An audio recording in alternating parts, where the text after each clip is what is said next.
Welcome everybody. My name is Tom Hunt. I'm leader of the council. Thank you very much for attending and welcome to this extraordinary meeting of the Strategy and Resources Policy Committee. The meeting today is open to the public. However, there are two appendices, appendices 1 and 2 to the report at item 5 and appendix 1 to the report at item 8 in the agenda, which aren't available to the public and press because they contain exempt information. If members wish to discuss any of the information in the appendices, please state this clearly when you are indicating to speak, and we'll need to ask members of the public and press to kindly leave for that part of the meeting if that is the case, and we will pause the webcast if need be. The meeting will be webcast and the recording will also be available for people to watch later through the council's website. It may also be broadcast on Sheffield Live TV. Colleagues from the press are here today as well. Welcome. We have received no public questions or petitions from members of the public on the items to be discussed today. Please, could I request that mobile telephones are switched to silent mode so as not to disturb the meeting. And last bit of housekeeping, there is no fire test planned for today, so if it goes, it is an emergency evacuation, and please take instruction from the Town Hall staff, and the assembly point is out in Tudor Square. I will now ask all of my colleagues on the Strategy and Resources Policy Committee to introduce themselves, and then we'll introduce all of the officers who are here in attendance today. So, starting on my left, Councillor Argenzia. Yes, Councillor Argenzia for Broomhill and Sheffield and Chair of the Adult Health and Wellbeing. Sorry, not the board. Adult Health and Social Care Policy Committee. Thank you. Yes, well, Douglas Johnson, Councillor City Warden, Chair of the Housing Committee. Councillor Zahira Naz, Councillor for the Darnell Ward and Chair of the Finance Committee. Councillor Dawn Dale, Councillor for Shy Green and Brightside Ward and Chair of Education, Children and Families Policy Committee. Fran Belbin, Councillor for Firth Park Ward and Deputy Leader. Ben Miskell, Councillor for Park and Alberthorne Ward and Chair of Transport, Regeneration and Climate. I am Joe Otten, Liberal Democrat, Councillor for Dore and Totley Ward and Chair of Western Street Scene. Hi, my name is Shafak Mohammed. I'm City Councillor for Ecclesall Ward. Hi, I'm Martin Smith. I'm Councillor for Dore and Totley Ward. I'm also Chair of the Economic Development, Skills and Culture Committee. Yeah, I'm Richard Williams, a member for Stannington Ward and Chair of the Communities, Parks and Leisure Policy Committee. Thank you very much, everybody. I'll now ask the officers in attendance to introduce themselves, starting with Greg on my left. Greg Fell, Director of Public Health. Hi everyone, I'm Claire Taylor, Chief Operating Officer. James Henderson, Director of Policy and Democratic Engagement.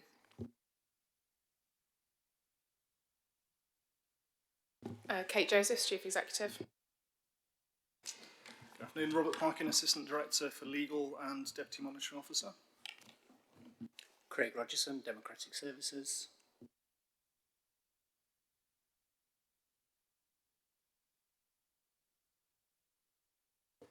Thank you very much, everybody.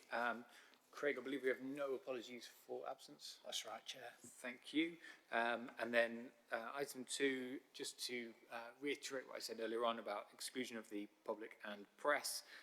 As I've already mentioned, if members wish to discuss the confidential information in the appendices, items 5 and 8, we will just need to ask members of the public and press to kindly leave for that part of the meeting. But you'll be welcome back if that did happen. Declarations of interest is the next item on the agenda. Are there any members who wish to declare an interest in any of the items of business on the agenda? Okay, moving through at pace. Item 4 is public questions and petitions, and as I've said, we don't have any for today's meeting, which takes us to the first substantive item for today, which is the proposed agreement for the lease of the former Cole Brothers building.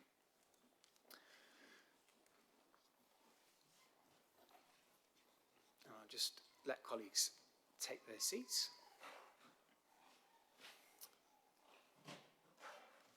Okay, thank you very much. So we have a report which will be presented to us, and if you could both introduce yourselves and then begin with the presentation. Thank you very much. Hi, I'm Tammy Whitaker, Head of Regeneration and Property Services. Sorry, I'm Neil Jones, Regeneration and Property Services Officer as well. So we're here to discuss the Cole Brothers decision. I'm going to hand over to Neil, who will talk you through the report. That was a quick introduction. No. Right, okay, right. So hopefully most members are aware of the backstory to the former John Lewis building, which was closed just after COVID. It closed in 2021. The council moved quite quickly to secure the property because it was on a lease from the council, so we entered into negotiations and we acquired the property. We surrendered the John Lewis lease, took the building back so that we were able to control it because it's quite a major building in the middle of the heart of the city scheme. So we took the building back in January last year. We were already aware that there was some asbestos in the building that had to be removed. It wasn't a danger to the public whilst the store was open, but on the basis that the building was going to have to be substantially refurbished and a lot of work done to it, it wasn't safe to do those works without removing the asbestos. So we moved on to the asbestos removal.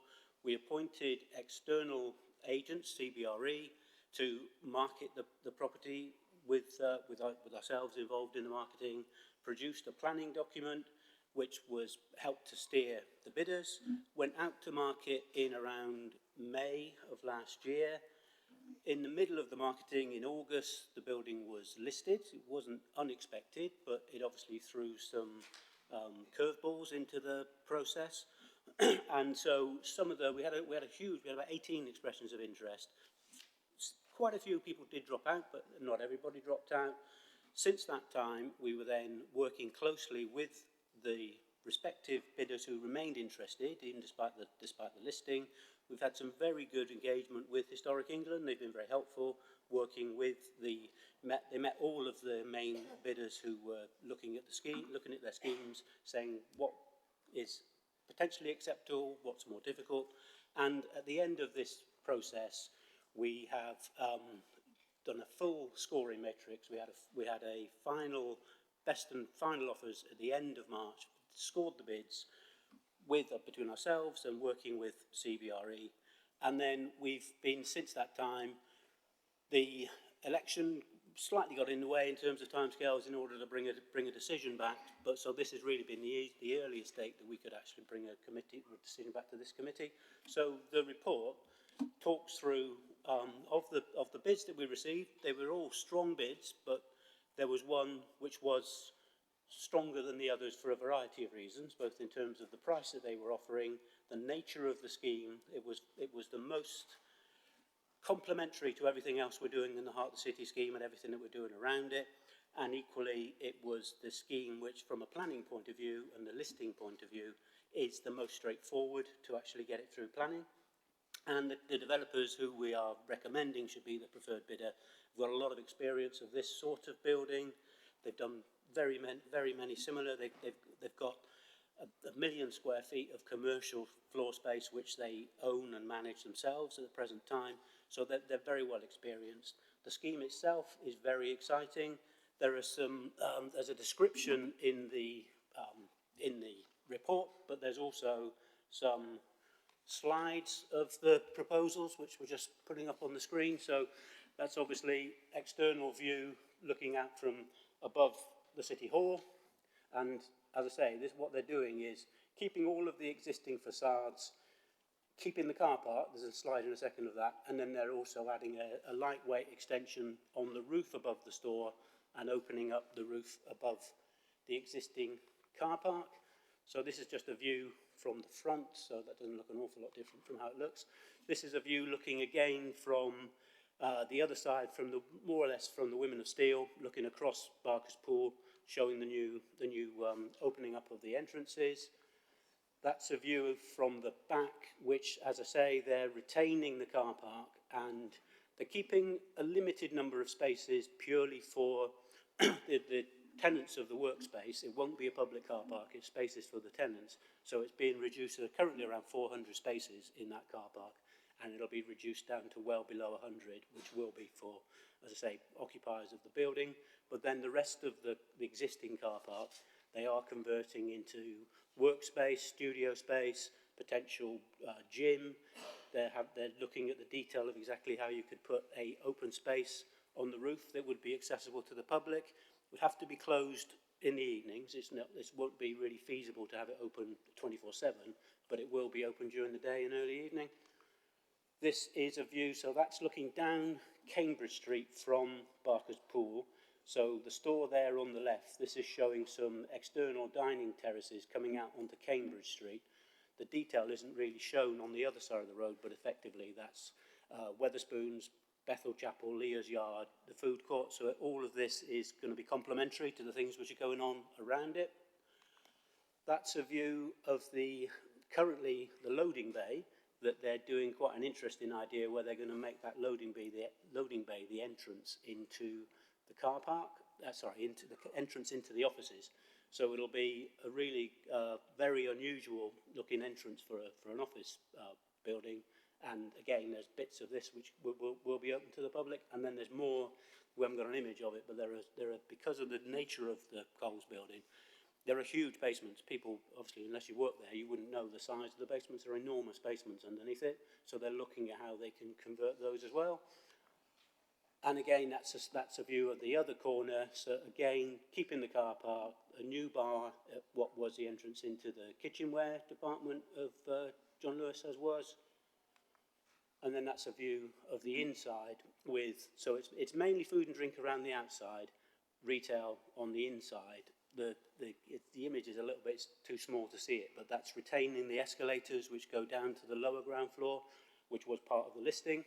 They're taking them out above, but the discussions with Historic England have suggested that as long as they retain something and circulate and it just has the same feel, then they were relatively comfortable. But it has to be said that these sketches, they look very advanced. They are pretty advanced, but there's still a lot more work that needs to be done, more engagement with our own planners and with Historic England.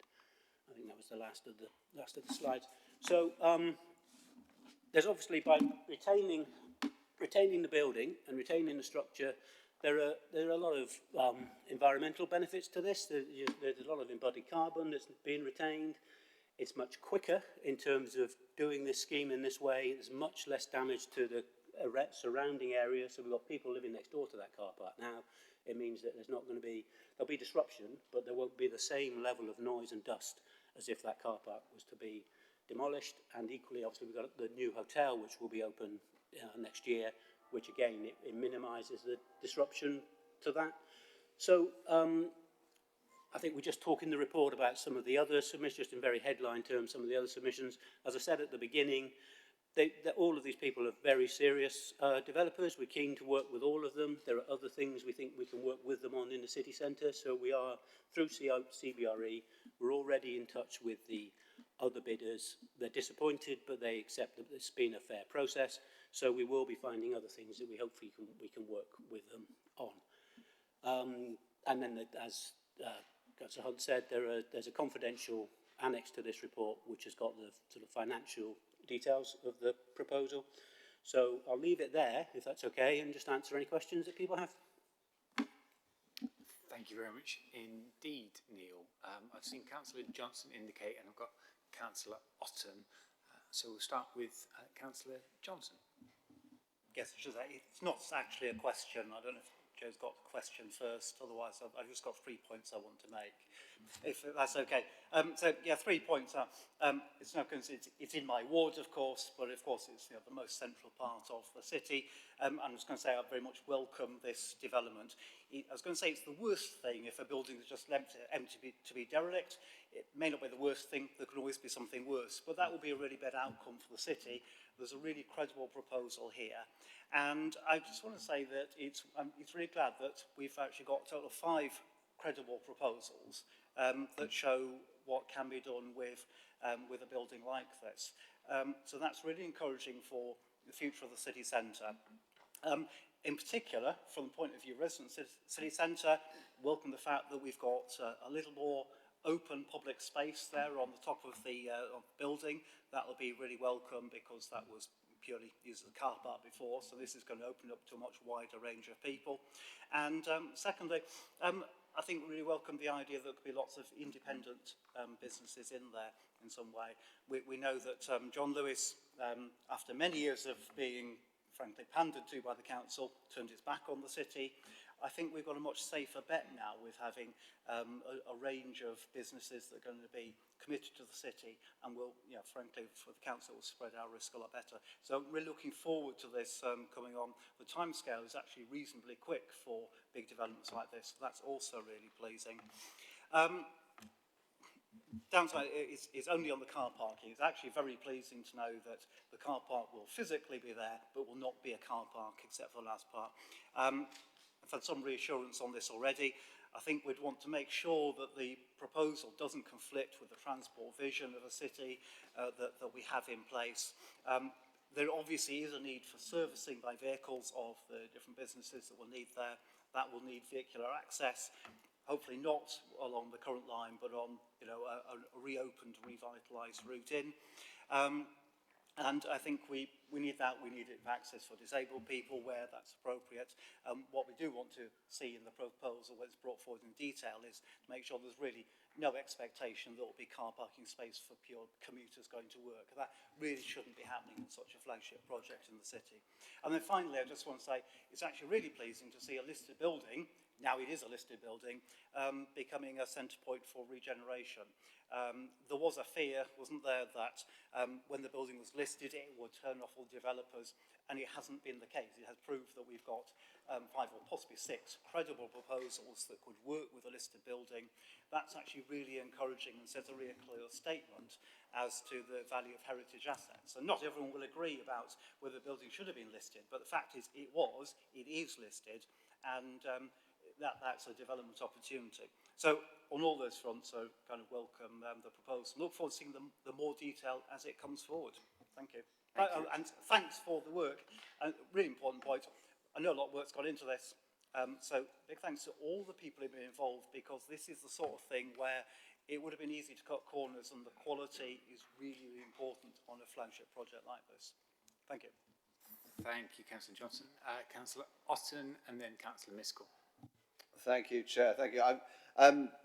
Before I come to the project, I will just take issue with Councillor Johnson. If cutting the car parking by 3/4 isn't sufficient to meet the transport strategy, I dread to think how bad the transport strategy is. I think, we're not talking about cutting traffic by 3/4 in this city. We do want people to be able to get around the city. So yeah, that point aside, moving on to the project, I thank you for all the work you've done. I've seen the pictures you put on the tables and shown on the screen, and it certainly looks like an excellent project. The name Cold Store is a bit of a sound that comes across like a slightly wry pun, but that's all very good. I hope. And Cold Bar, I don't know if Cold Bar is a pun on anything. If it turns out to look horribly ugly, the people of Sheffield will call it the coal hole, don't you? So so be warned. That it has to look as good as this, or close to it. It is such an important location, isn't it? The Barker's Pool is where we hold remembrance services. It has to be able to carry that dignity. It's opposite the City Hall, where we have the heart of our cultural offer in the city. Not to diminish the theatres, but in terms of music, the heart of our cultural offer. And it's close to the town hall, it's close to Peace Gardens, it's close to Fargate, which is perhaps struggling at the moment, and so it's a really important location. So it deserves a project that is really going to deliver. So I suppose my question is, these things are always, they never turn out exactly how they appear, obviously, do they? They never turn out exactly how they appear, and there's always things that need to change as you go along. And so we've got a particular, we've been offered a particular package which includes retail and food and so on, and you know, I accept that is an appropriate thing to do, and co-working and whatnot. But I suppose the question is, if that needs to change as we go along, how is that change going to be managed? Where is the control going to sit? Where is the risk going to sit? If you know, if we had some control, we said we don't want that there, can they turn around and say, well, actually, that's going to cost, you know, suddenly you're on the hook for a large sum of money? How does that kind of negotiation play out, or is the control basically kept on one side or the other? And obviously linked to that, obviously we don't want suddenly, you know, we want a nice piece of retail facing onto the Barks Pool. We don't want Poundland. You know, do we have that kind of control within the kind of scope of retail? So I don't know if you can answer that. Thanks very much, Councillor Austin. I'll take Councillor Miskell, and then there's a few more people who've indicated. So Councillor Miskell. Thank you, Chair. Over the past year, we've seen citizens of the city debate, discuss and propose their ideas on how best to use the Coles building. And the possibilities of this space and the need to build on that 175 years of retail legacy has really caught people's imagination. And we all know, I guess, don't we, that the building holds a really special place in the hearts of many people of this city, and therefore finding that fitting solution for it has been really important. And it's really good to see, isn't it, that the preferred bidder has proposed in the report a mix of cafes, retail, cultural use, event space and flexible office accommodation.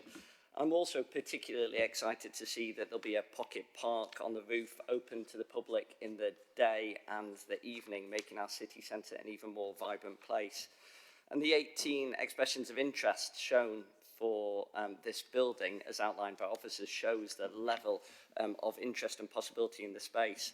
Officers have alluded to how the preferred bidder best links with the existing development in the heart of the city, and much of this, including the new 4-star Radisson Blu Hotel, is set to open over the next 12 months. Could officers help us to understand how this bid will complement the existing wonderful things that are already happening in the heart of the city development?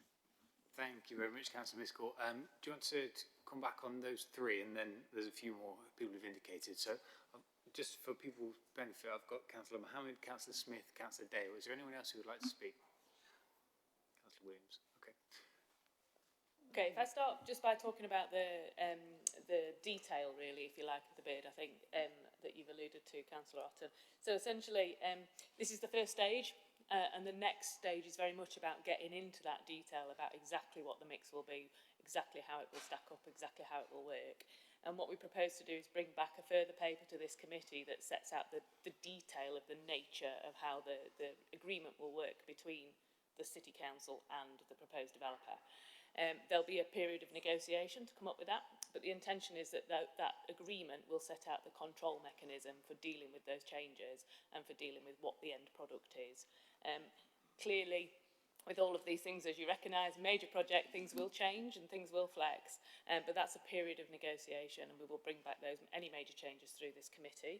What I would say with this is, because this is a relationship with the developer will be taking the majority of risk. This isn't for the council to be putting in, taking any risk in this. This is a pure development where the developer will take the majority of the risk. I was literally just going to add to that. There's also, it's not a freehold sale. It will be a leasehold sale, so there will be restrictions in the lease in terms of uses to control as so far as you can. But you know, this is a 250-year lease. Things will change over time. In some ways, it's the nature, as Tammy said, it's the nature of the relationship with the developer and the nature of that developer in terms of the other things that they've done. So they've been doing things well over 30 years. And as I said at the beginning, they've got over 1 million square feet of commercial space that they hold long term. It's not in their interest for this to turn into a Poundland. So they will want to keep it for their own reputation and to protect the values of the rest of the building. We're as confident as we can be, but in 30 years' time, who knows? It's impossible to try to, like, you can't control it completely over that length of time. But certainly during the initial stages, there are definitely enough controls and their reputational requirements to keep it. So that was just in terms of Councillor Miskell's question. In terms of, and it does come back to it comes back to the uses. Just the fact that it's very similar to some of the other things that we're doing around it, but it's different from the other things that we're doing around it. So, you know, we've talked about this with Queensbury, our development manager, on the rest of the heart of the city. They're very excited about what we're talking about doing, and they, as we do, think that what this will do will help to attract more retailers who want to be next to this. So it's that aspect. And it's also, there were the point about the lack of disruption during the build is an important point. Some of the other proposals, whilst they were very good, they didn't have quite this spark that this one's got. So that's the real reason why we think this one is the most complementary. I think the other thing just to add to that as well is the heart of the city is very much about creating vibrancy in the city centre and creating footfall, and actually this proposed use will do just that, and it will add to the range of mixes we've got in the city centre, bringing people in. It become a destination again, as it once was and should be still. Thank you very much. Okay, I've got 4 people who've indicated, so we'll take those 4 and then come back to Tammy and Neil for a final set of answers. Councillor Mohammed, Councillor Smith, Councillor Dale, Councillor Williams, in that order. I think mine's going to be probably across both papers, but I'll start with the public side. And for me, it's page 18 or 8 of 11, 1.8 next steps. And it's in your paragraph, it talks about, the second paragraph about when this decision comes back. The way I see it, in planning terms, you've come for outline planning permission today for a concept and an idea. And my worry is that the city's had loads of ideas and master plans and what we're going to do outside the railway station, for example, and all these things, and fantastic drawings, really look fantastic. And one of the things I've experienced, and I look around the room today, not being on this council longer than everyone else that around here, is I've been here before and seen fantastic drawings, but then actually when you go out there and think, okay, then when's it going to start? When's it going to be completed? And more importantly for me is how we're going to ensure that that timescale is going to be kept. What leverages will we have over someone? Because it's great today that bidders have come forward with designs and made the building look really nice.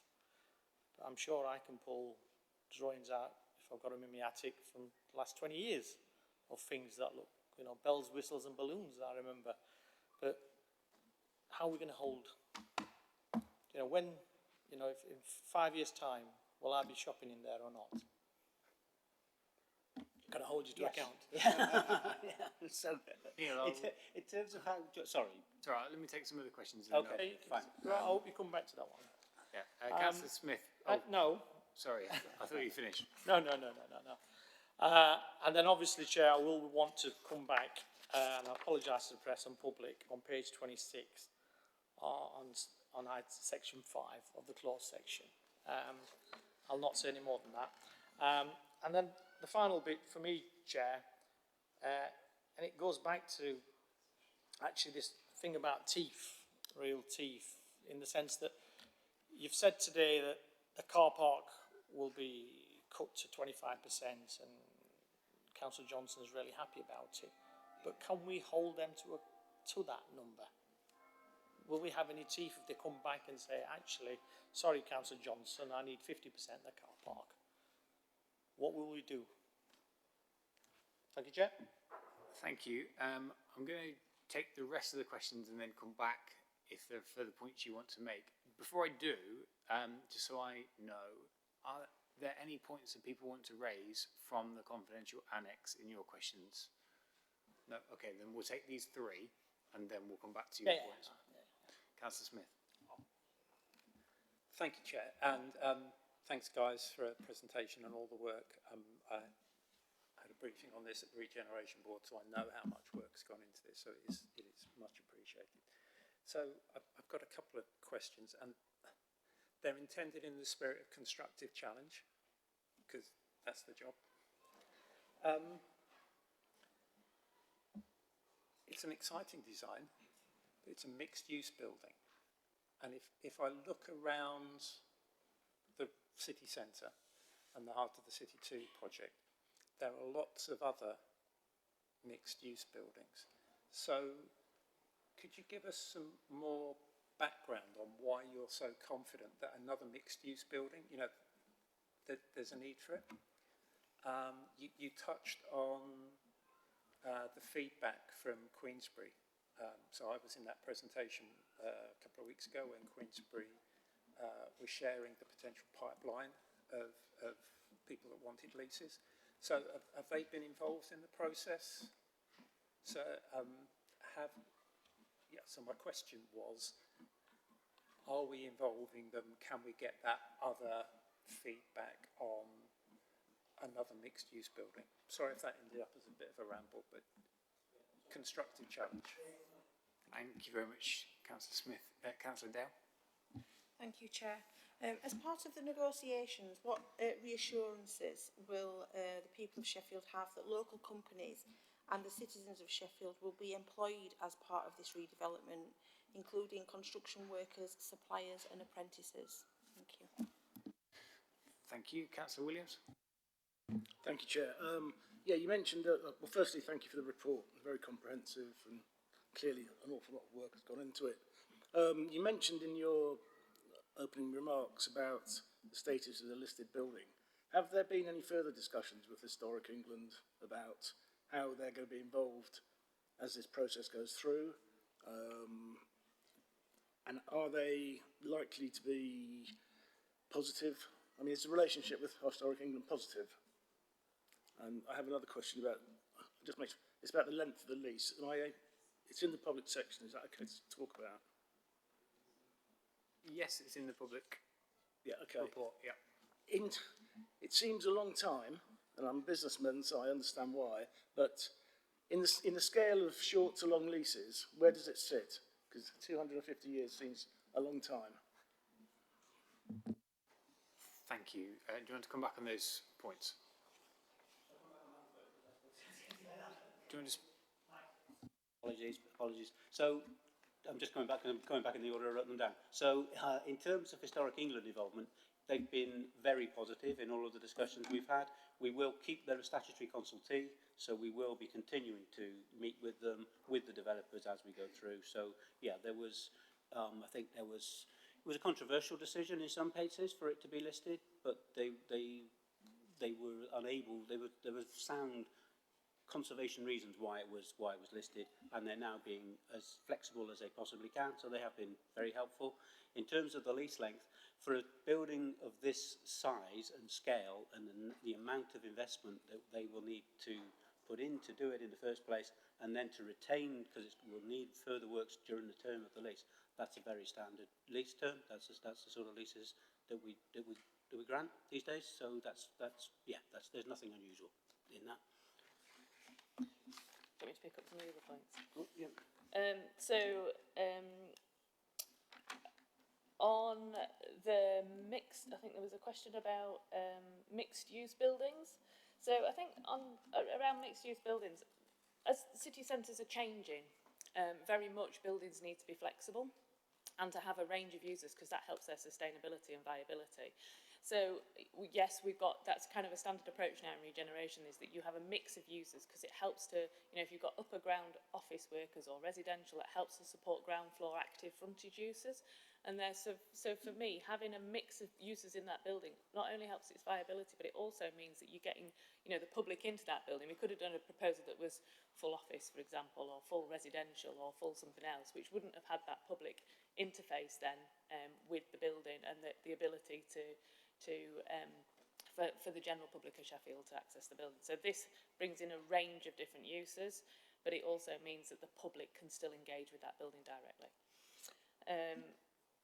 Shall I just answer the Queensbury point? Yeah. So in terms of the Queensbury, so at the time of that presentation, Queensbury haven't been involved in the process as we've gone through, because whilst they are our development management partners on this scheme, they are a private developer in their own right. So it was on the basis that the council have taken the lead on this one, it just wouldn't have been appropriate for Queensbury to have been directly involved as we were going through. They do know we've spoken to them on Friday. They know who the preferred bidder is now.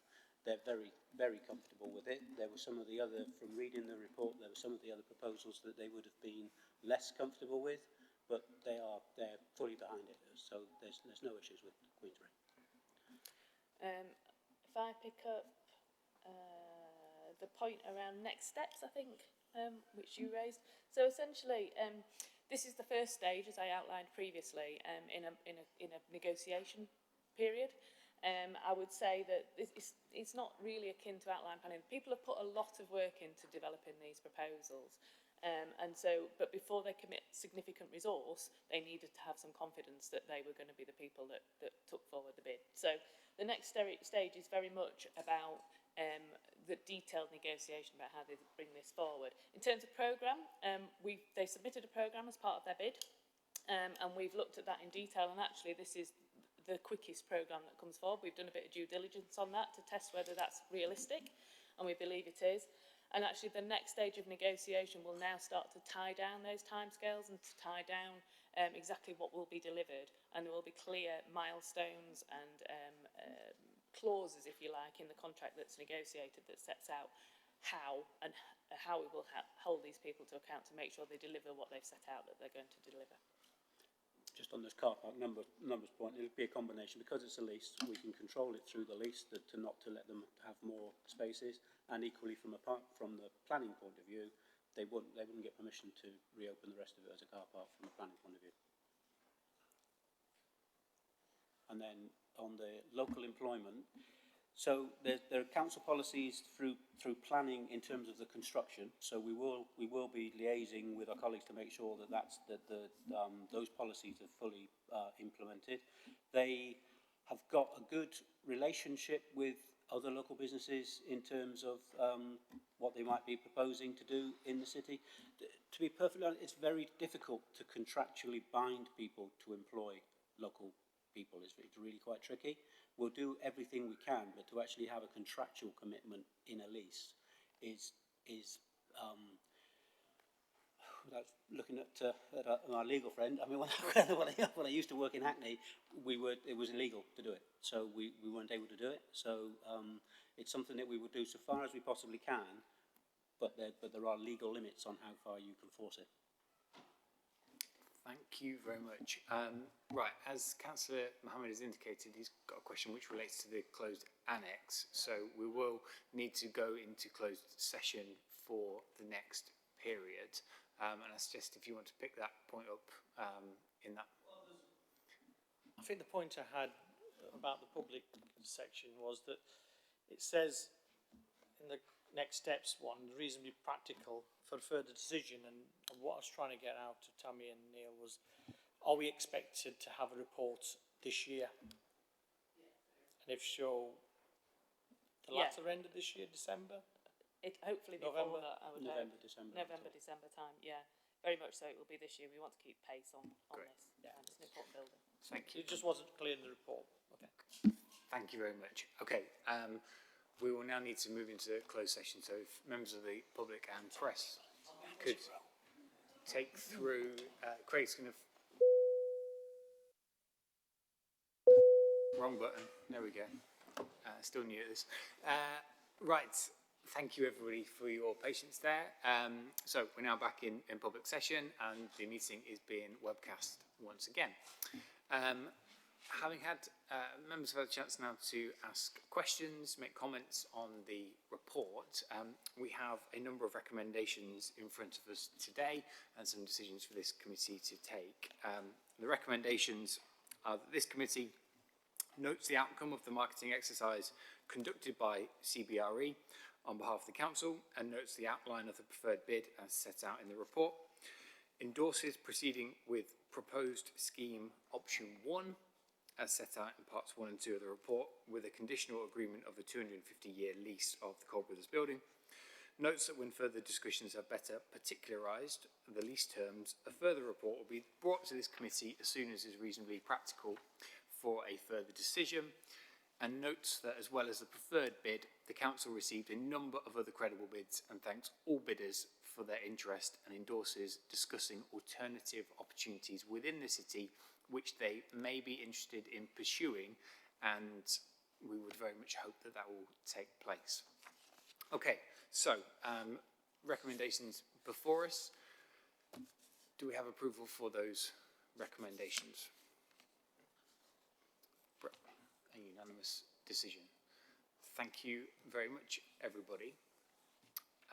So, with that decision now taken, I can now confirm the name of the preferred developer for the former Cole Brothers building, and that is Urban Splash. Urban Splash is an award-winning developer, and we very much look forward to working with them on their plans to transform the building into a mix of uses, with substantial areas of the building reopening for the public. At the core of their proposal, as we've heard, is an ambition to re-establish the building as a place to meet, to eat and to shop in the city centre, with the ground floor filled with lively retail, food and drink opportunities, and the upper floors providing flexible workspace for Sheffield's growing business base. I'm really looking forward to meeting with them and hearing more about their proposals to breathe new life back into a much-loved, fantastic building. So, exciting times for the city centre. Very much on the up. Thank you, everybody. Thank you, Neil. Thank you, Tammy.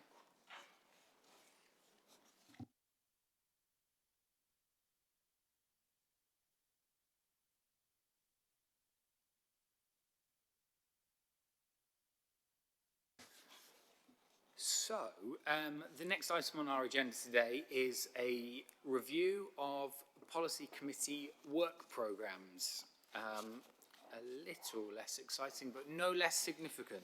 And the presenting officer for this will be James Henderson. So I will invite James to just give us an overview of the report that is before us in our packs. Thank you, Chair. I'll try to inject some excitement into this paper. Thank you for that. This paper provides an overview of the Strategy and Resources Committee work programme for the 2023-24 municipal year, and in doing so, it developed some of the issues and topics that were discussed and agreed as part of the strategy framework paper that this committee considered at their meeting on the 31st of May. Those issues include establishing a new corporate plan and set of city goals for the council and for the city respectively, for taking further steps to tackle the cost of living crisis within the city, an ongoing programme of development and improvement for the organisation through our Future Sheffield programme, including further steps to improve the City Council's governance. It also includes proposals around extending and embedding work on community voice and community involvement in our activity, both at policy committee and at local area committee level, looking at our finances, including the medium-term financial plan for the organisation and the budget setting process, work on customer services and the experience that the people of Sheffield have of using our services and improving those, and also developing and deepening our relationship with the South Yorkshire Mayoral Combined Authority. A set of really important issues for this committee to consider over the next year if that work programme is approved. The Strategy and Resources Committee also has within its remit cross-cutting decisions and oversight of strategic issues across the wider set of policy committees, and indeed that's part of the reason that all of the chairs of all policy committees sit on this committee to enable that oversight to happen. So the report therefore also asks this committee to welcome the work that has been undertaken across policy committees to determine their individual work programmes and that will be kept this committee will maintain an overview of that during the course of this year to ensure that there is a consistency and common direction to the work programme across all of the policy committees.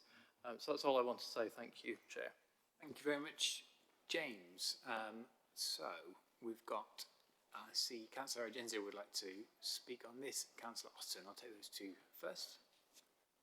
Just very quickly, thank you very much for the content. I have no kind of disagreement with anything that is in there. It's just from an operational point of view, and it's probably more to do with democratic services. Today is Eid, and for me, Eid Mubarak to those who celebrate, and here we are having a meeting. That means there's some of our members have had to sacrifice time with their family to be here. So can I ask that in the future, when we look at timetabling meetings, we take into consideration festivals that are not Christian, and also school holidays, to allow people who are carrying responsibility for young children to attend without creating too much disruption in their family life. But I totally support the work programme. Thanks, James. Thank you very much. And I think if I can just say, I think that's a really important point, and we ought to be taking that into consideration. And I think on behalf of all of us, Eid Mubarak to everyone who's celebrating today and over the next few days. I hope you have a wonderful and joyful time with friends and family. Councillor Otton. Thank you, Chair. Yes, I'm just slightly curious that I hear in a moment of great excitement the Transport, Regeneration and Climate Committee rejected its proposed work programme. So I'm just wondering what it is that we have in front of us if that work programme was rejected. And I do notice that it has some local schemes on that fall within LAC boundaries that might be, to lighten its workload a bit, better decided at the LAC. So I'm not sure if that's something that we could propose here should happen. If we can, I would like to propose it. And I don't know if, I guess Councillor Miskell might be able to enlighten me on some of the... Just a second. I think I will just come to James, but I think on matters of the TRC work programme, the principle ought to be that it's the TRC committee that has ownership of that. The report that is in front of us here has a review and an oversight of those committee work plans, but it's not to take ownership of them, as we've made the point at the last two meetings, I believe. James, do you want to come back on those 2 points, and then Councillor Miskell, maybe if you want to comment. Yeah, thank you, Chair. Thank you, Councillor Otton. Yes, so just on those points, it's for the Transport, Regeneration and Climate Committee to approve its own work programme, not for this committee. As Councillor Hunter said, the purpose of this paper is to approve the Strategy and Resources Committee work programme and to provide that overview across all of the other policy committees. It is worth perhaps noting that one of the things that is on this committee's work programme alongside the Governance Committee is to consider the further devolution of powers and funding to the local area committees this year. So that will be developed primarily by the Governance Committee, but this committee will have a role in that as well. So I think some of those issues that I'm aware have come up in the past couple of weeks will be taken forward through that route. Thank you. Thank you. Councillor Miskell, is there anything you want to add to that? Thank you, Chair. I think it's only right after a period of an election that members have an opportunity to input into the future direction and shape of a work plan. And that's the decision that my committee, the Transport, Regeneration and Climate Committee, took on a cross-party basis in order to craft the work plan before the next meeting. And we'll be meeting together on a cross-party basis next Friday in order to do that. That hasn't delayed the work that we are carrying out, and we have ensured that all those projects that are coming down the pipeline continue to come to our next committee meeting in July as well. But I think it was entirely the right decision to make, and it was supported on a cross-party basis and also by colleagues in the Liberal Democrats as well. Thank you. Thank you for that clarification, Councillor Miskell. I have seen Councillor Johnson indicate to speak, and then I haven't seen anyone else. I think I was addressed directly then, but I'll go after the... Thanks, Councillor Otton. Thanks. Just on that point about the Transport Regeneration and Climate Committee, the schedule that's set out page 98 with the work plan there, is that what was agreed by the committee last? Does that reflect the current work plan, or is it different from that? I don't know if anyone can tell me. I'll let Councillor Miskell come back on that, but Councillor Austin, if you want to ask. Well, I mean, that was my initial point. I understood the work programme had been rejected, so I was asking what it was that was in this paper. Yes, no, I wasn't disputing, Councillor Miskell, that it was a cross-party decision to reject the work programme. Cross-party plus the Liberal Democrats is, I don't know what that means. Cross-party in spades, cross-party with knobs on. That's marvellous. But my question for this meeting, if we are kind of noting work programmes but not agreeing them, if that's what we're being told by not having ownership, I'm just concerned because there are some issues there where they sit might be disputable, and I would imagine that if we agree this paper today, then we can kind of move beyond question and dispute as to where something sits, that we've approved it being in that committee, and that committee can get on with it without further agonising. Would that be fair? I think that would be entirely fair, and I think we had a Strategy and Resources Committee briefing on this a few weeks ago where we looked through the different work programmes and flagged up where things may need to be amended. So that was a good opportunity for all of us to highlight some of those issues. But yes, absolutely, the work, as we've heard, is for the other committees to be getting on with, and indeed they are. Final point, I think, for Councillor Argencio. Can I just say, just this morning, my committee had a briefing, and we have sort of tweaked our work programme because we needed to move things around. So I think we have to be flexible that at this moment in time, or when this was published, this was the work programme, but the work programme will change because things need to be moved because of various things happening, and, you know, all three groups were there, and we agreed unanimously that we would move things around because of other priorities or other pressures. Yeah, I think it's a really important point. Thank you. Last word. Yeah, just 2 points. Minor one is just we've got a couple of items on the local land charges and the extension of the dynamic purchasing scheme for transport services. I was just going to ask if they'd be more suitable to move to the Finance Committee. I'm sure we had that discussion before. My second point, I'll make my second point now, is more strategic point. In our Housing Committee briefing this morning, we recognised the need to have a report back on actions under the Race Equality Commission within our committee, and we wanted to get that on the work plan. But I thought it was actually important to flag up whether that's going to be an issue for other committees, so that if we are going to do that, we can possibly think about synchronising them, and I really want to check if it's already in the work plan.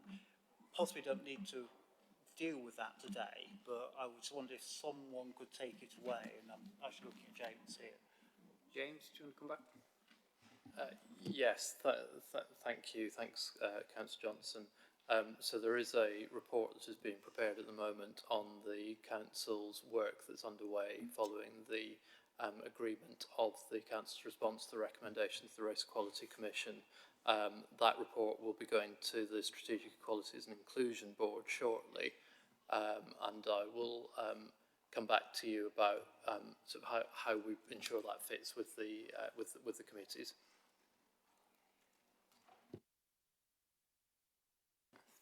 Okay, thank you very much. Councillor Johnson, Councillor Naz, is there anything you want to pick up on that point about Finance Committee, or are we happy with it as it is? There was a discussion that's already been taken place, and I think it was agreed that they'd remain in S&R. There we go. Cross-party working in real time before your very eyes, people.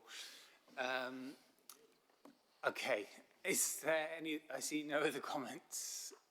questions? No? Okay. So, a number of recommendations that we recognise the role S&R Committee plays in supporting and overseeing the committee system.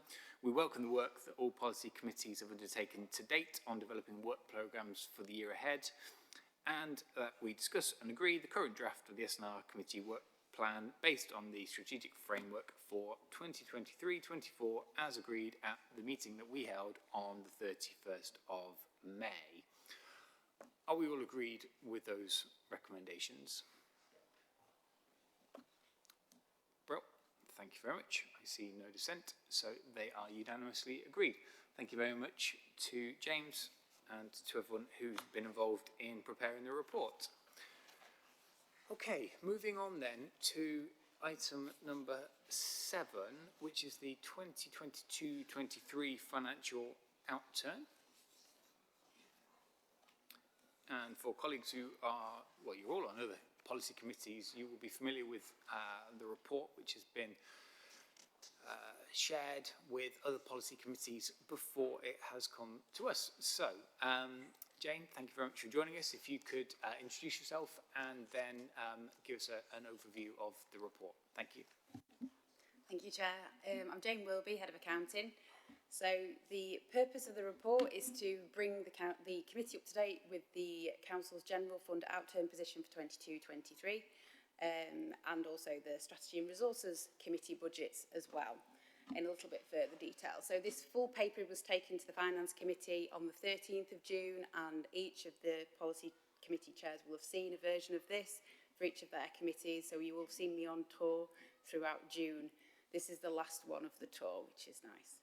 So the 22-23 outturn statement does also support the annual statement of accounts. The statutory deadline for the publication of the accounts was the 31st of May, and we are pleased to be able to have hit that deadline and presented the draft accounts to the Audit and Standards Committee last week. It's worth noting that only 94 out of 314 councils in England have hit this target and released their accounts for 22-23. So it is a significant achievement, particularly as they brought the deadline forward by 2 months. So the headlines for the General Fund were that we did overspend by 5 million against a net revenue budget of 450 million, which meant an unplanned draw from reserves to meet the in-year deficit. In 21-22, we'd identified a 70 million risk reserve from our General Fund reserves that we were able to draw from to manage the risk associated with budget delivery. We used 20 million of that in 21-22, which to manage the overspend.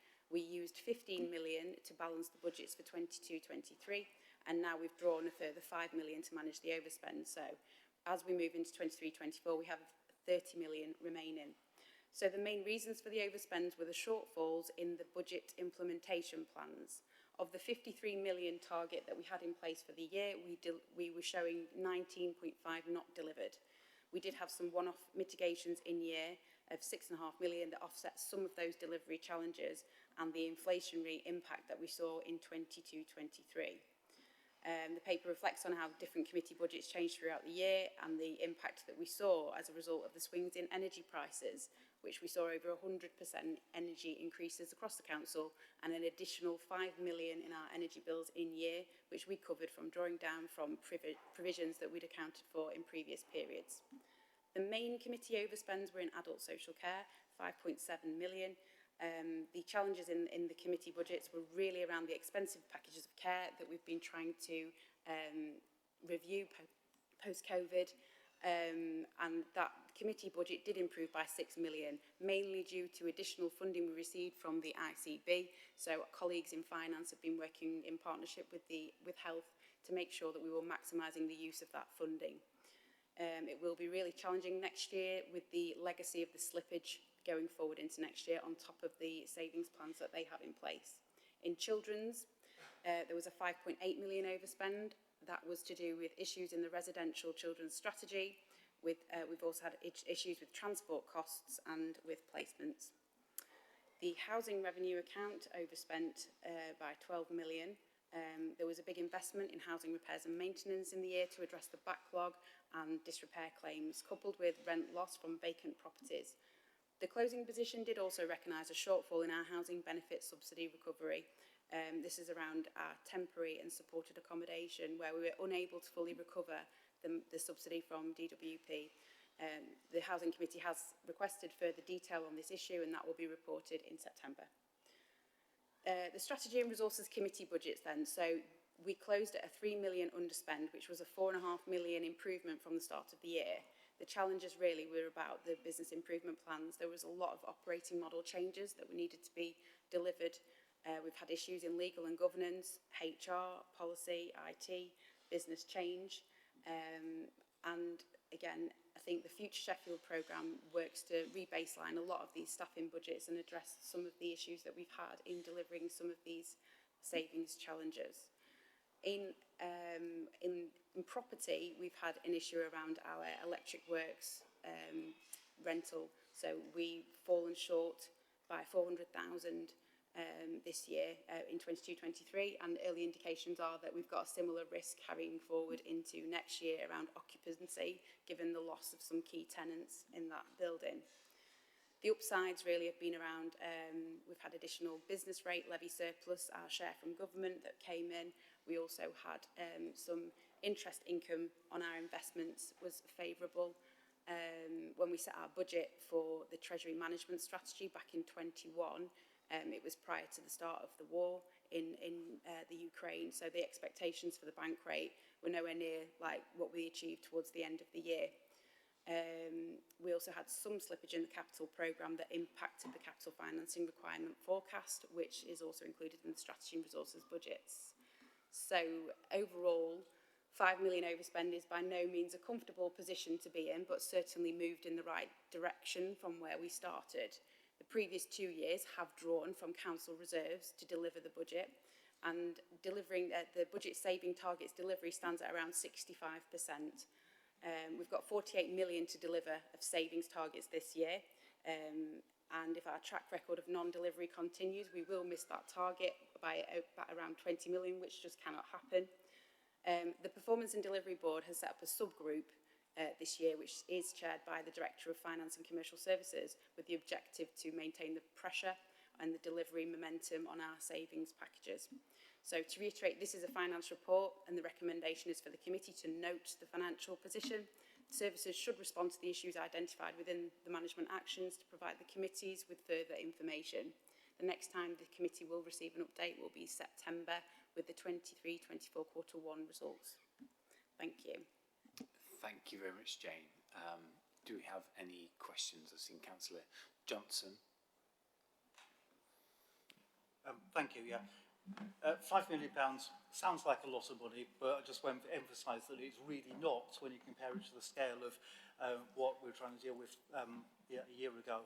So, I mean, actually, I just want to say big credit to everyone who's been involved with this budget process right across the board, because that outturn figure of, you know, what's a minimal sum in the scheme of things is actually, a really good success. So that's pretty good. I just want to comment briefly on the housing. There's one, so in the general fund, there was £1 million overspend on that, which is really frustrating because it was looking really good until month 11 when we were under budget, and then it all went wrong at the last minute. I'm glad to say that it's being reported back in September, because understandably in the committee we've said, this is really something we're not happy with. We want to get to the bottom of this, and we don't yet know whether it's actually something to where we can challenge the government around the technicalities of housing benefit subsidy and how much can be claimed in 1 month, or whether it's going to be an ongoing pressure. And that's really important because of the number of people in temporary accommodation at the moment, which reflects huge pressures on homelessness services and homeless people across the city. So that's why it's important. And the final thing I want to flag up is just where we are with electric works, because there's a contrast there, because this isn't about vulnerable people. This is about basically a building we're doing on a commercial basis to bring in some money. Really good. What I'm struggling to understand is why we're still talking about relaxing the lettings policy in the face of a known overspend there, when we've been talking about it for 18 months. And can you give us any indication on whether we're actually going to do something to get this nailed down, because we're losing money every month on this. Surely we must be at a point where we can get some new tenants in as soon as possible. So I know that work is underway to, relax the lettings policy. I'm not entirely sure exactly where we are with that. We can request an update from Tammy and team. the early indications going into this year actually are more around the fact that we have lost all the other key tenants. So the forecast that's looking at the moment is, you know, accounting for the fact that we're not at maximum occupancy and we need to be. So I think there is risk there, and I think it's just for the committee to note that there is risk, and we do need some significant actions in order to make sure that we're not, you know, funding that. Absolutely, appreciate the risk. If we can have something back on that, it might be, if we could have an update maybe by email around the committee members, it might be very useful. Thank you. Okay, thank you, Councillor Otton. Sorry, just on that last point, I may have dreamt it, but I thought we'd agreed to relax lettings policies at some point last year. So it's not, if it's not been done, it's not for want of a decision from the council. I think it went to finance sub or somewhere. So I'm slightly baffled that it hasn't been done. Is it held up in legal or what? Yeah, do give us an update.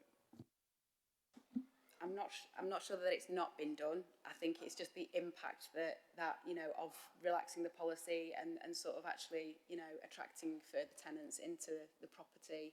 That's not really coming to fruition yet. So I don't think it's the fact that we're not doing anything and not, you know, doing anything with the policy. That's kind of underway if it's not already happened. It's more about the market risk, really. Thanks very much, Jane. I see no other hands up, so in which case we're asked to note the report, which I believe we do. I see no dissent for noting the report, so thank you very much. And I think, you know, we will be wanting to you know, have those regular updates, and we know that budget implementation plan compliance rate does need to go up because those targets are ambitious and need to be met. So we will be keeping an eye on it as a committee. But thank you very much for your work, and especially on getting the accounts in as well. That's great. Thank you. Right then, the final item for today's agenda is Sheffield's Gainshare programme.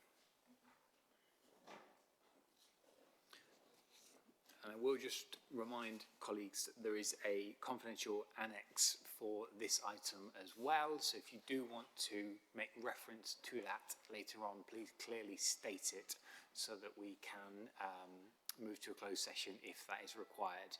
So, Ben, thank you for joining us. If you could please introduce yourself and then give us a bit of an overview of the report, that would be great. Thank you. Thank you, Chair.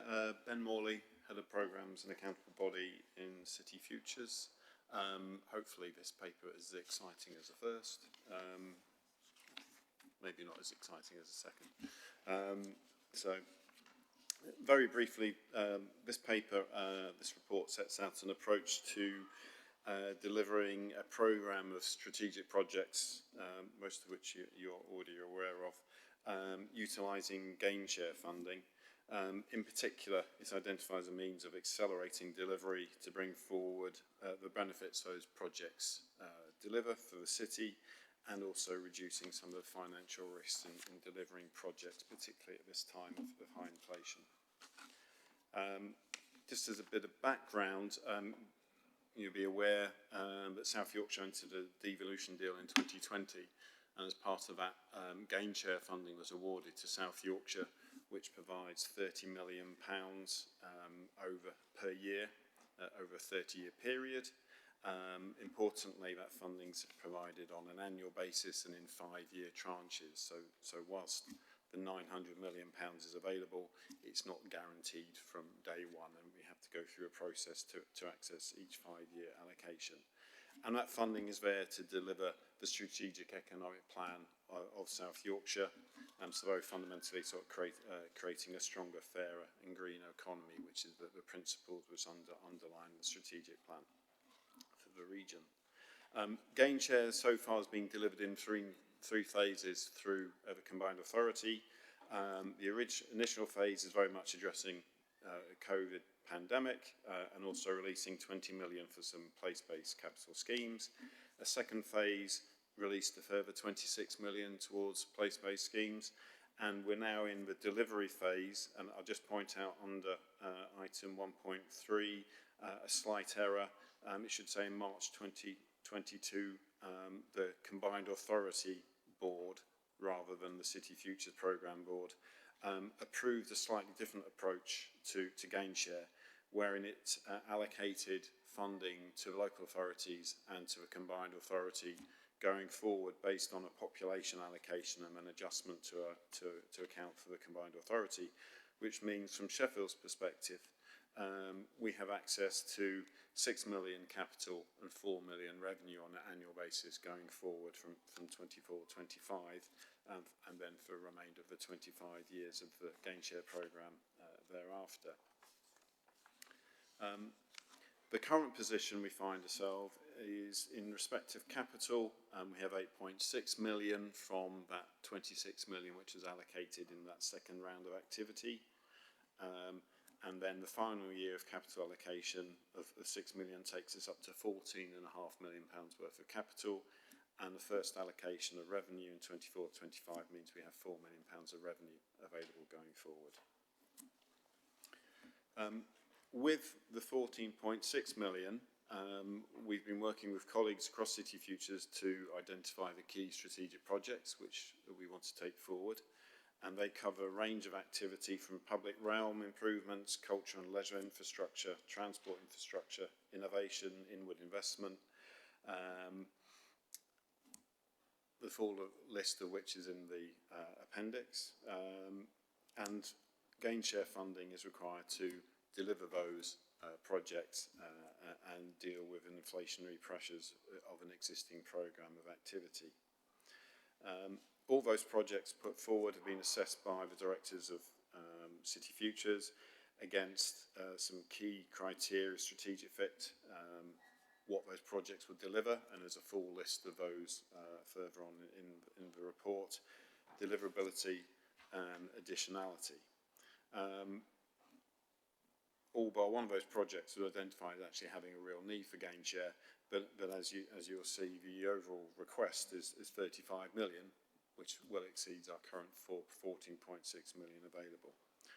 On the revenue side of activity, the proposed use initially is to underwrite our UK Share Prosperity Fund activity, which is a multi-year programme, and the final year we have activity identified, but as yet that funding isn't approved by government. It should be shortly, so it's a low risk position to underwrite UK SPF, but thereafter the intention would be to use that funding for business support, skills development and supporting the culture and visitor economy, and potentially towards some elements of the capital programme such as maintenance contributions, which is often required for our initial projects. The approach, however, to try and accelerate delivery is very much at the basis of this report. An annual allocation of Gainshare and capital will see the proposed programme not deliver until 28-29, so those benefits are a long way off, and in addition those projects are going to face further inflationary pressure, which puts them at risk, and also that delay in delivery may actually mean that we lose some match funding and puts the whole project at risk. So we're proposing to accelerate the process through, once government has approved the Gainshare second tranche, which we expect that to take place, and rather than approach Gainshare on an annual basis, they'll actually take it as the 5-year tranche, accelerate activity either through ourselves or the combined authority front-loading the activity, but with the assurance from government that that 5-year allocation of funding will be coming through to us. That releases another nearly £30 million into the programme, which means that the full programme activity for the capital programme can be delivered, and it also releases nearly another £9 million immediately for new activity, which we would want to then develop accordingly. On the revenue side, we're just holding fire until we know what government is going to do in terms of replacing the Share Prosperity Fund. Once we know what's happening in that respect, we can start to develop a revenue programme, which will likely still focus on that business support and skills activity. I think clearly that the key benefit of the proposal is to bring forward the benefits as soon as possible. we would hope to see the programme brought forward by at least 2 or 3 years by the approach being taken. But that doesn't mean to say that other projects can't be developed in the intervening period.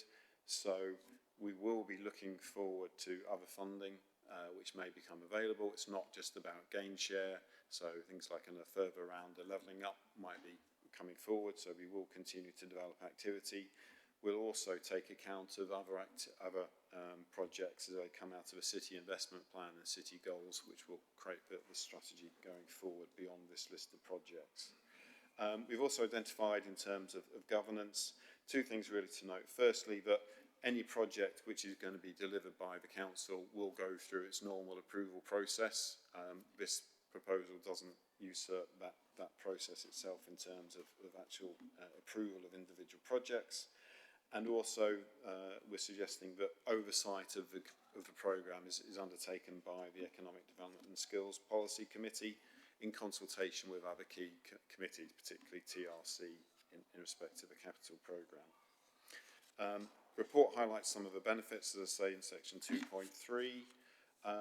In the financial section, I think it's important to note that there aren't any financial implications as a result of this report directly. As I say, each project is going to need its own approval, but what our finance colleagues have highlighted, actually the benefits of this does address some of the concerns about high inflation at this moment in time, and also potentially means the ability to have economies of scale when we might be able to deliver multiple projects at the same time, maximising procurement power, etc., through that process. And I think that's all I have to say, so happy to take any questions. Thank you very much, Ben. I've seen Councillor Smith and then Councillor Agencia. Thank you, Chair, and I have no intention of mentioning the closed appendix.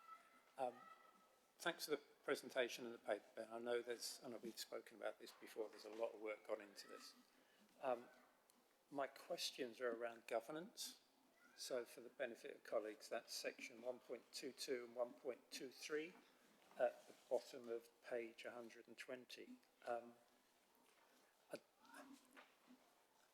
I'd welcome some more detail as the chair of the EDS committee as to what exactly providing oversight of the programme would entail.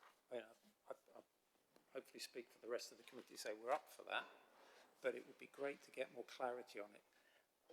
So, for example, you said the projects go through the normal approval process in SCC, but then we've got to interact somehow with that committee, and how does that interact with the new governance process in the MCA?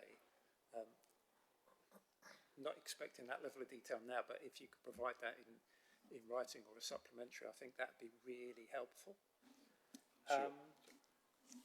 And linked to that is, does providing oversight mean monitoring under or overspend against the amounts allocated, or does that sit within, for example, TRC? I don't know. Don't expect you to answer it now, but if you could provide us with that level of detail, that would be much appreciated. And finally, I'm aware that the Gainshare pot is a finite amount of money. Yes, it's cut up into 5-year tranches, but dating back to the Devo deal. And have officers given any thought to how we might get the maximum benefit out of it? So, for example, if private sector organisation comes along and says, we need a grant to make a project happen, does the council and MCA say, well, yeah, but we want an equity share, for example? And is that a mechanism by which we can make that finite amount of money stretch further? Sorry if that's a rambling one, but I think there's a couple of questions in there. Thanks very much, Councillor Smith. I'll take Councillor Agencia and then I'll let you come back, Ben, and then there's 2 more people who've indicated, so then I'll take them in a second round. Councillor Agencia. Mine is a very quick question, really, is does our, we obviously been asked to make a a decision, there are some recommendations for us. Are those dependent on the other three authorities also agreeing to a similar thing, or are we completely independent from the other three authorities and we could decide this way and they could go a different direction? And how does it sit with the South Yorkshire Mayoral Combined Authority? So it's very technical. It just occurred to me that it wasn't clear from the report. Thank you. Thank you. Ben, do you want to pick up those I'll two take sets the of last questions? question first, if that's right. So this paper very much relates to the allocation to Sheffield. My understanding that the other local authorities are looking at this in the very same way, but we are not dependent on their decisions in that respect. I think the key thing is our decisions to progress this, each project's still going to need approval by the combined authority as an individual project. So we in fact are setting out our programme, but individual projects still need to stand on their own 2 feet when it comes to their financial performance, the outputs and outcomes they deliver. In respect to your questions, Councillor Smith, in terms of governance, I think oversight, we're talking about strategic oversight rather than necessarily the detailed delivery once a project's up and running and delivering, and that would remain with the responsibility of the relevant committee. But more than happy to try and work with the committee to set out how we will see that working, what oversight means, and in particular how you engage with the other committees, so it's seen as a strategic approach to Gainshare and to other funding as it comes forward in that context. And in terms of maximising a benefit, I think there's two elements to benefit. One is what outcomes are projects delivering for the city, so that whether that's job creation, development, land value increase, more public open space. Each project is going to have to demonstrate that it's delivering that and delivering value for money in its own right, and we can look at that as part of the overall programme, which is what the paper starts to try and do, and actually delve far deeper into that. So there are a number of benchmark tests we can do to ensure individual projects are delivering and then work that up. But in terms of the financial elements of Gainshare, I think this first tranche, as you were, of activities very much delivering our capital programme where we need to invest. There isn't any other funding now available, particularly European funding, where we would have used a lot of that as pure grant into schemes to deliver infrastructure type projects. This is the only place to go now. We can't rely on the ad hoc approach of levelling up, for example, to provide funding. So to some degree, our hands are tied. But having said that, some of the benefits of these projects will bring financial returns in terms of increased land values, business rates, council tax where housing is involved. So that there is some financial benefit from that. Likewise, when we do enter into deals with the private sector, we will be looking at different ways of gaining. If there's any overage, it's standard practice, particularly on sort of property developments. If there's any overage, we will try and secure that. And also, probably more with the combined authority share of Gainshare, they may be looking to create various equity funds or seed corn funds where they will be investing on the basis of looking for a return. So maybe less so in our element, but on those regional projects which the combined authority will be looking to deliver, there may be direct financial terms just because of the nature of the projects we'll be investing in. Thanks very much, Ben. Councillor Austin, then Councillor Williams. Thank you, Chair. So first, just a comment. Obviously, it's refreshing, isn't it, to have a pot of money to spend that we have a great deal of flexibility over, and to get it on a decent time horizon. I know our friend Mayor Coppard has been complaining about having to bid for everything and often not getting it, when other city regions do get more. But this is the sort of thing that we like. It's a pot of money over a long time frame, and we can spend it on economic development in the broadest sense, and we've got time to work up projects and do it right, and not be always chasing the next shred of funding. I'm struck that we only agreed in July 2020, and when other city regions managed to sign the agreements and draw down the funding many years earlier. This was actually a coalition government policy, if we remember, to have city deals that had £30 million over 30 years, a year over 30 years. And the coalition wasn't still in government in 2020, but that's a sign of how long it took South Yorkshire in particular to get its act together and agree to take the money. The other regions all said, South Yorkshire said, oh no, this is not what we want, we want something different, and all the other regions said, you say £900 million, yes, we'll have that, we can make good use of that. So it doesn't reflect on anybody in this room, but I do think the Labour leadership of South Yorkshire as a whole, going back over a few years, has questions to answer as to why it's taken us so long to get started on spending this money. So my question, and I may be at risk of going into the appendix, but I suppose the public part of the question is, I recognise obviously projects that are coming through Gainshare, coming through the normal capital approvals and whatnot process, but we never seem to have a process whereby the question is asked of us, look, these are the things we could do, and this is the money we have, which ones do you want to do? I don't see a decision like that ever coming before members. So I guess my question is, how is that decision made, if it ever appears in that form? Councillor Williams. Thank you, Chair. I recognise I might be being a bit overcautious here, but is there any risk or scenario that we commit to an expenditure and these funds are withdrawn? Because we're left holding the baby. It's just, yeah. Okay, thank you very much. You may pick and choose which bits of them you want to address. Thank you. I'll take the second question first again, because it seems to be slightly easier. In respect to expenditure risk, my finance colleagues will not allow us to enter into contracts for delivering these projects, financial contracts for where we aren't sure we have the funding in place. So each one of the projects for Gainshare will have its own individual funding agreement, and that will be a contractual relationship between us and the combined authority. So it's combined authority who therefore takes a risk in terms of if government decides to pull the funding, that's where the risk sits. So having said that, the 5-year commitment from government should be a binding obligation as well. So I think with that in case, we're sitting at the most comfortable end of that three parties in that process. So I would say our risk is negligible in the context the way you described it.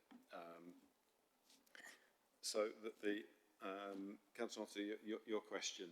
I think what we're beginning to see is an approach which is more strategic in terms of project selection, and certainly the development of the city investment plan, which is being developed through City Futures, where we're not just looking at capital projects, but all economic projects across the city, and also how they relate to the region. We'll start to set out a much longer term range of activity. I won't call it a shopping list, but it'd be a far more long-term approach to investment in the city, taking into account the work which you're all involved in terms of city goals, which is going to hopefully create that really clear strategic framework for the direction of the city. And the city investment plan will respond to that and start to identify the projects which are in delivery now, but also being in development and a pipeline, and also the ability to start to really future plan, and then that city investment plan, which will be something which will be owned by the council and which members will have a direct involvement in identifying which ones then become the priorities for funding down the line. Chair, if I may, can I follow up on this? Yeah, still without touching the appendix, I may still have to do that. That's very welcome, and it's obviously it's right to form a strategic vision and to let that inform the development of these plans. But it strikes me that it's necessarily still, there are still political decisions to be made. The goals, and I think in fact these policies is quite clear at the mayoral level that the regeneration, the economic development sought in this in the use of this money is both kind of bottom line economic, but also environmental and investing for the kind of the greener technologies of the future, and also about social inclusion and ensuring opportunities spread as widely as possible. And I think we'll probably all in this room support all three branches of that. But in practice, if you have a project with a cost, an opportunity cost, and it delivers on one of those more than the others, there's a political decision to be made. Is this actually something we want to do, or do we want to do something different? And how it's been described to me, it's taken the politicians out of the room and it's just said, well, we've got a strategy, that's all we need, we're going to do this. And then we get yes or no, which we will generally say yes, because it does tick kind of the boxes that we all support. Have I missed something here? Anybody? I don't believe so, but Ben, if you want to address that last point, that would be helpful, thank you. What we have done is work closely with the directors of City Futures and their teams to identify projects which are in need of Gainshare now, and that's how projects are being identified for this process. You'll be aware that some of these projects are in delivery at the moment and are at risk without Gainshare.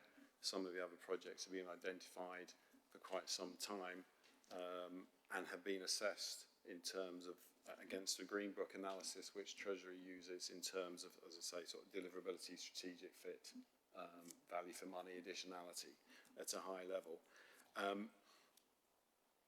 That presents this initial programme of activity, which is almost, I can understand why you're saying you're presented with a fait accompli in terms of a programme. The reality is those projects which are well developed may well not proceed without Gainshare. So this is an opportunity to start that programme, but I think the key thing is, and as you mentioned at the beginning, the access to a long-term pot of funding enables us to start being a bit more strategic in our thinking, identify those projects in the future which will have really big impacts for the city, and obviously work through the Economic Development Committee as that oversight to ensure that other committees are engaged in the identification of projects going forward. If I may, Chair, and thank you for the answer. I mean, I think it does answer the question that I asked, and it's not really the answer that I wanted. I'm concerned that obviously there's a closed appendix here which has a number of projects listed on it, and I could ask we go in closed session and start discussing those individually. On the basis that this is our chance now to actually analyse where the money is being spent. Some of those clearly have been discussed in other places in this chamber, you know, by other committees and have had substantial member oversight, and probably don't need that treatment, but others may not, and the balance of it is something that I'm not aware of members discussing. Now, I don't think that's probably not the appropriate thing to do in this meeting, but if we're not to do that and do it now, what is the opportunity for members of this committee or members of this council to have that kind of input into this programme? That's my question. It's not really a question for you, Ben. I think it's a question for you, Tom. That's fine, thank you. Well, I think we have before us in the closed appendix a list, which I think, you know, we're not going to go into discussion about that now, but I think is what Ben is saying is that through the policy committees, through the work that's going on with the city goals process, where the public are able to state their priorities, we are able to inform what kinds of priority projects we would like to see supported through this. And I think it would be, I can't imagine a situation where there was a programme that came forward that was not supported by members of this committee or other members of committees, where we were not in a position to be able to influence that decision. So I'm not quite clear that the risk that you're sort of identifying is actually there. I think members will have a lot of input over the coming period, and I see nods from around the room, in order to be able to shape the projects that will be funded through Gainshare. Thank you, Tom. No, yes, look, if you're making a commitment that the opportunity to shape will be there, the spending of this fund in the future, then I don't need to go into the appendix now, and I'm happy to take that as a commitment from you. It's a commitment of this committee that we are all able to do that through our policy committees and this SNR committee, including your own, Councillor Otten. So, unless there's any further questions, I suggest we look at the recommendations, which are that the committee approves the strategy to explore accelerated Gainshare funding options with South Yorkshire Mayoral Combined Authority, enabling activity and benefits to be realised as soon as possible as set out in the report, and that we approve the strategy to progress the existing pipeline of projects and develop additional projects using the year 2024-25 Gainshare funding as set out in the report and subject to council approval of any future commissioning decisions. Are we all agreed? Great. Thank you very much, Ben. Thank you, everybody. That is the final item on our agenda for today. So thank you all very much for your attendance. It's warm, so appreciate it. You can now go and get a cup of tea. And our next meeting is on the 12th of July. Thank you very much, everybody.